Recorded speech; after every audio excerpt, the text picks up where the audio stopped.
I'll always remember one day during my second grade. It was in a country school in Kansas. There was one room and one teacher for all of the 8 grades. During my first year of school, I was familiar with the teacher and we had a good relationship. There wasn't any issues. Sometimes I had a hard time understanding what that teacher was saying because I'm deaf, but other than that, everything moved along pretty smoothly. My second year of school was different. There was a new teacher, a different face, and I wasn't familiar with that teacher's ways. I had some problems with that. I remember clearly the teacher explaining that if we needed to use the lavatory, that's the bathroom, they have an in-house, not an outhouse. The rule was that if we needed to use the lavatory, we'd either hold up the number 1 or 2, depending on what you were doing and how long you were going to stay. That was their system, and I got that.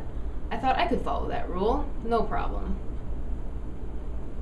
One day I really needed to use the lavatory, so I decided to hold up my number 2.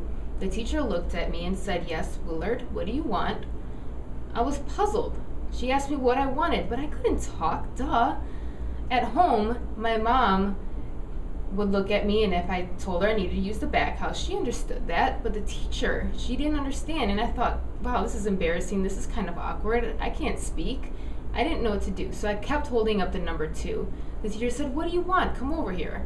I walked over to her desk, and I thought if I spoke, they're going to hear me. I didn't want that. I refused to speak. The teacher sent me back to my desk and told me to go back to work. Wow, I really had to go. I just kept holding it in, and I held up the number 2. I was stubborn. The teacher came over to me and asked me to explain what I wanted, but I was embarrassed. I didn't want people to hear me speak, so I was patient. And I thought, I can't hold it anymore. So I ended up wetting my pants. Oh wow, it was wet, but I was hoping that the other students wouldn't notice.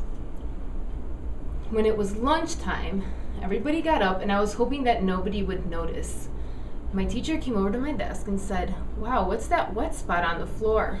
Oh my God, I was mortified.